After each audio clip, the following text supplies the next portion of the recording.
สบายดีทุกคนพากินพารอมื้อนี้มาเปลี่ยนบรรยากาศในการไปเลาะกินแดแต่ว่าสิพามาเบิ่งบรรยากาศในการใส่บาตรตอนเช้าของบุญนมัสการพระธาตุหลวงประจำปี 2019 หรือพศ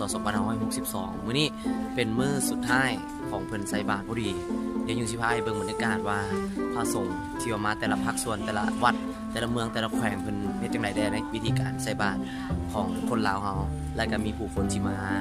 ใส่บาตรกันตอนเช้ามื้อนี้คือมันหลายพอสมควรไปเบิ่งบรรยากาศกันเนาะเดี๋ยวยุ่งสิพาไปนำกันมาเสียงเรือแล้ว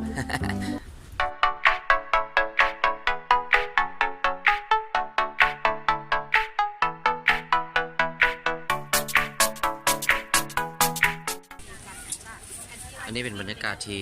เพิ่นใส่อยู่บอนเขตต้นๆของหน้าพระธาตุยังบ่ได้เข้าตัวในทางในเถื่อแต่ก็ยังมีพระสงฆ์สามเณรที่เพิ่นได้มีการตั้งโต๊ะซึ่ง oh, no. อยู่ทางด้านนอกนะและก็กันในเรื่องของภัยหยอดท่อทุกคนที่ว่าเป็นพระสงฆ์สามเณรต้องมีใบสุทธิหรือว่าใบแจ้งว่านี่คือพระแท้เพิ่นกลับมานี่เป็นบรรยากาศทั้งหมดเลยเดี๋ยวเบิ่งสิพาเข้าไปทางด้านในก่อน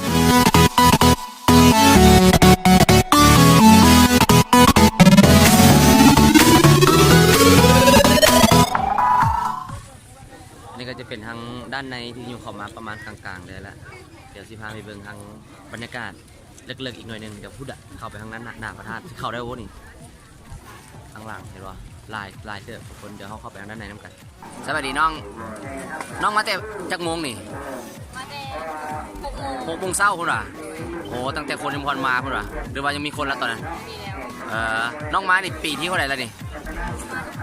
มาทุกปีถือว่าสมกับหน้าตาเนาะเห็ด โอเคเข้าใจน้องเนี่ยสวัสดีไอ้โดยมาใส่บาตรนะปีนี้ปีที่เท่าไหร่แล้วเนี่ย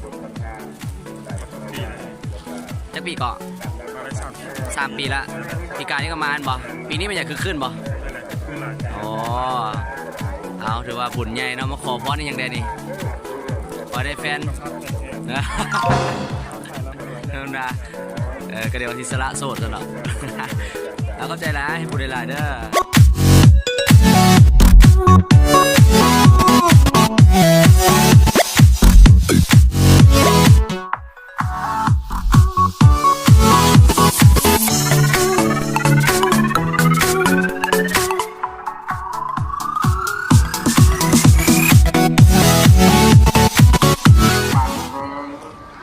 โอเค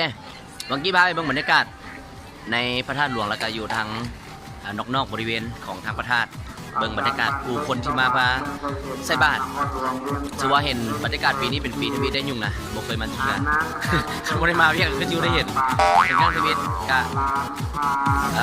เอาบุญกันนั่นแหละทุกคนฝากบุญไป EP นี้เป็น EP ที่เรียบง่ายสบายๆไปก็ละบ๊ายบายพบกัน EP 9 EP 10